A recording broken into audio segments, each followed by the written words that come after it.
Berdoa mulai. Doa selesai.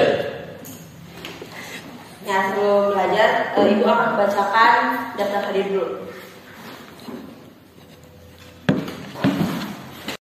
Ibu akan ambil dulu ya.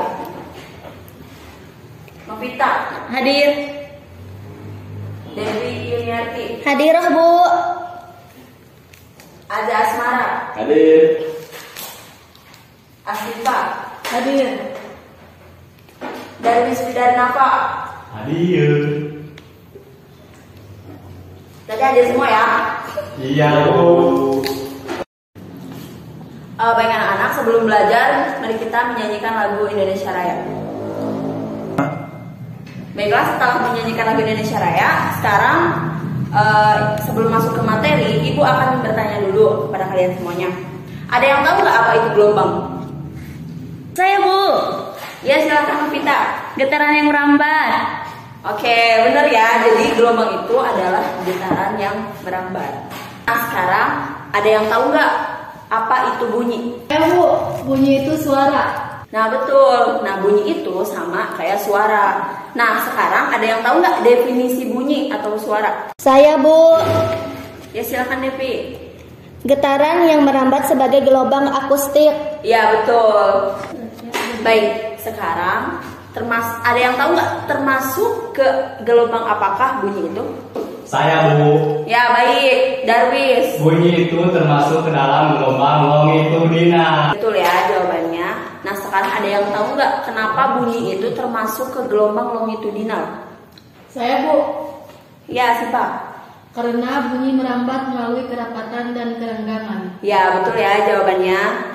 Jadi udah pada tahu sekarang kalau bunyi itu termasuk ke gelombang longitudinal ya. Iya, Bu. Baik. Nah, bunyi itu kan adalah getaran yang merambat. Apa sih yang menyebabkan timbulnya bunyi? Ada yang tahu nggak? Saya, Bu. Iya, silakan Amik. Bunyi ditimbulkan oleh benda yang bergetar. Nah, betul. Nah, bunyi juga mempunyai karakteristik. Nah, ada yang tahu nggak karakteristik dari bunyi itu? Saya, Bu. Ya, baik, Novita. Karakteristik bunyi yang pertama itu sumber bunyi, kemudian zat antara atau medium, kemudian ada penerima di sekitar sumber bunyi. Ya, betul ya jawabannya. Nah, sekarang ada yang tahu nggak contoh-contoh dari bunyi? Saya, Bu. Ya, silakan aja. Seperti musik, klakson mobil, dan yang lainnya. Ya, nah itu termasuk ke dalam bunyi ya anak-anak. Nah, jadi materi hari ini yaitu Gelombang bunyi. Nah, iya ya. Jadi sekarang kita akan mempelajari tentang gelombang bunyi. Nah, sebelum masuk ke materi, Ibu akan menampilkan sebuah video yang berkaitan dengan materi hari ini yaitu gelombang bunyi. Silakan ya, anak-anak semuanya disimak videonya.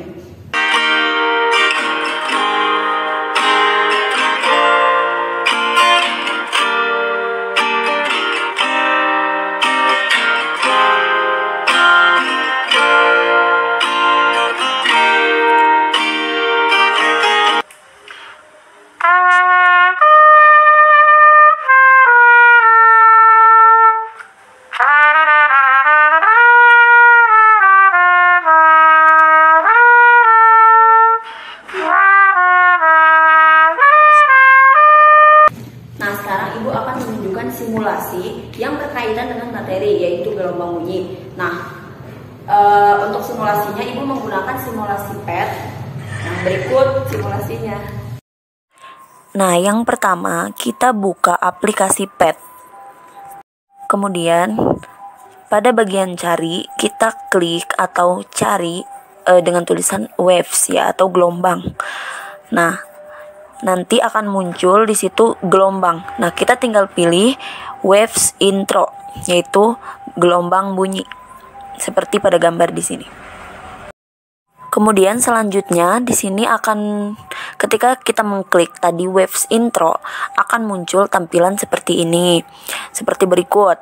Nah, di sini ada sound, di mana belum ada di sana belum kita kasih bunyi. Nah, kemudian di situ juga ada pengaturan untuk mengatur frekuensi dan amplitudo. Nah, seperti itu. Nah, selanjutnya kita tinggal mengatur amplitudo maupun frekuensi. Sehingga akan ketika kita klik tombol hijau yang ada di soundnya, nah itu maka akan keluar bunyi. Dan kita juga hanya menekan di sana kita checklist gelombangnya, maka akan keluar di sana gambar gelombang. Nah, ini akan lebih memudahkan kita untuk lebih memahami materi dari gelombang bunyi ini.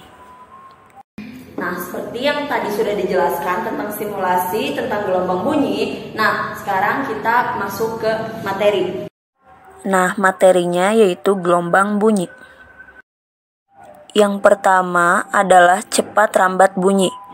Bunyi mempunyai cepat rambat yang dipengaruhi oleh dua faktor, yaitu yang A, kerapatan partikel medium yang dilalui bunyi. Semakin rapat susunan partikel medium, maka semakin cepat bunyi merambat, sehingga bunyi merambat paling cepat pada zat padat.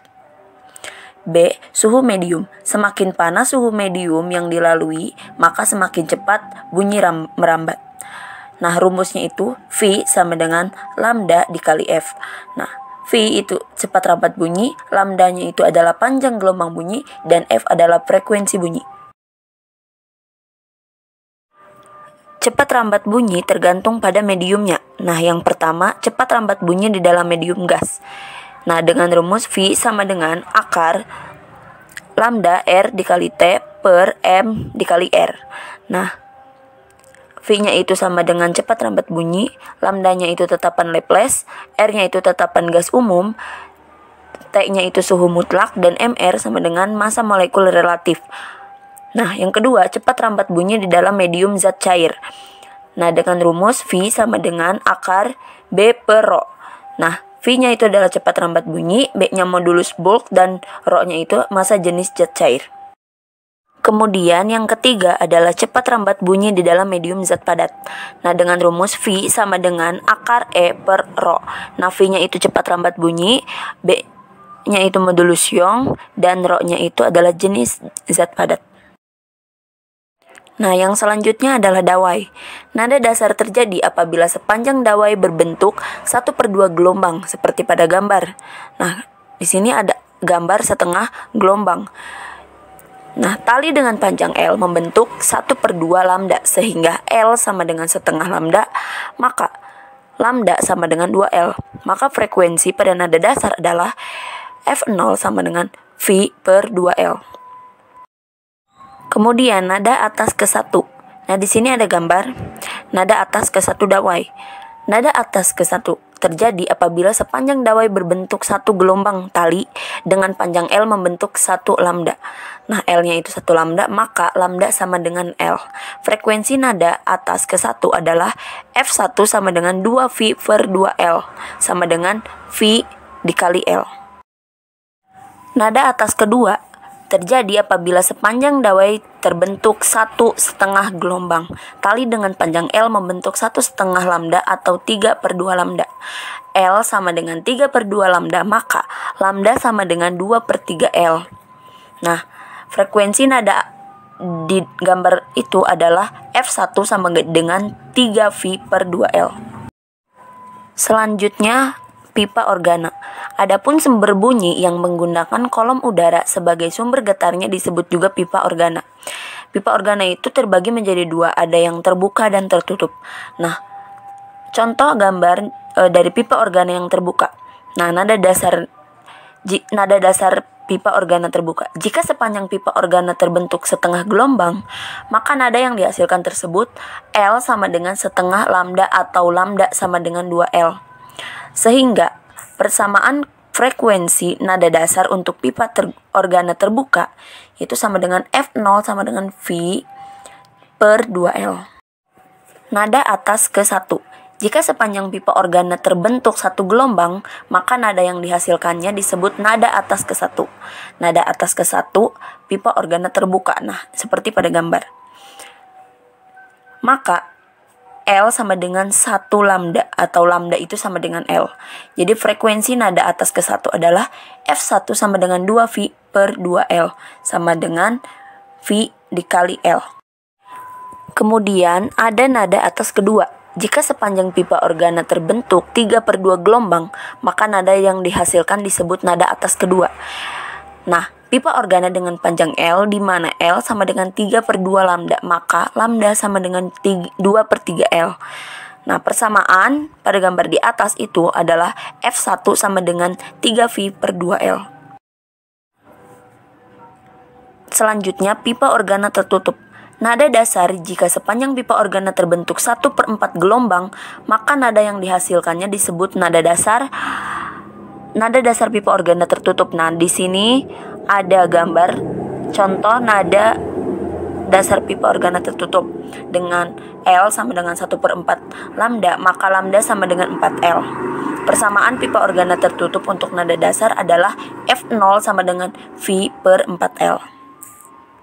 Nada atas ke 1. Jika sepanjang pipa organa terbentuk 3/4 gelombang, maka nada yang dihasilkannya disebut nada atas ke 1.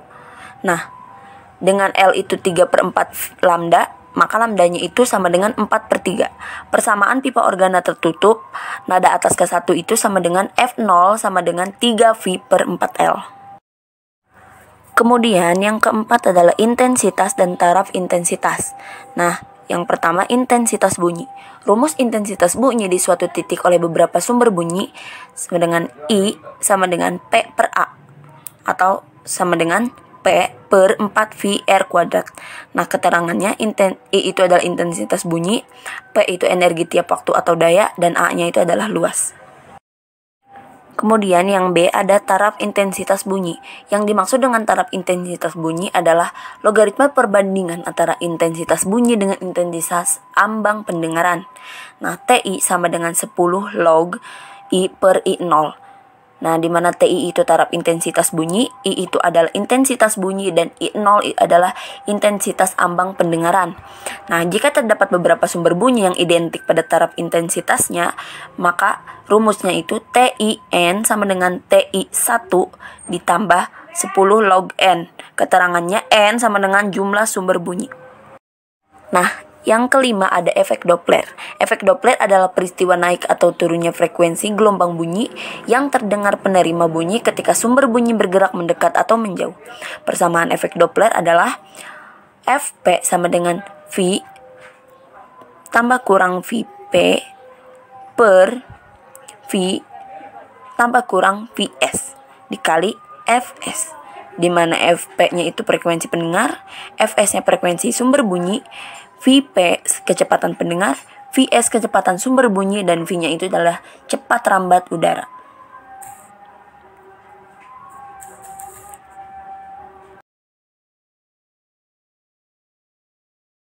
Nah, sekarang Ibu akan membagi satu kelas ini ke dalam 3 kelompok.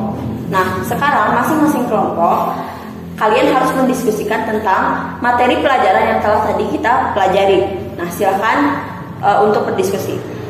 Baiklah anak-anak, apakah sudah selesai diskusinya? Sudah.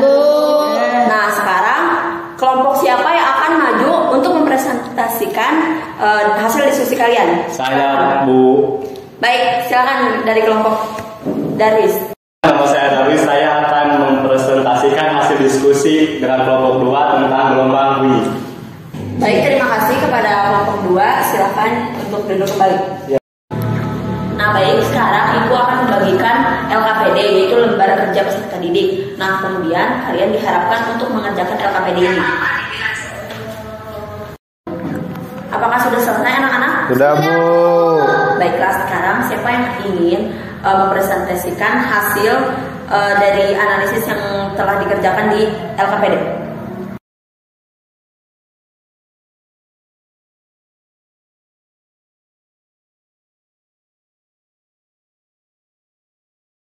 Baiklah anak-anak, sekian untuk pembelajaran hari ini. Nah, materi selanjutnya untuk minggu depan yaitu tentang gelombang cahaya. Nah, diharapkan untuk kalian semua untuk mempelajarinya terlebih dahulu di rumah. Baiklah, pada ketua kelas untuk memimpin doa penutup untuk hari ini. Berdoa mulai. Doa selesai. Baiklah, mungkin cukup sekian pembelajaran hari ini. Terima kasih. Wassalamualaikum warahmatullahi wabarakatuh. Waalaikumsalam warahmatullahi wabarakatuh.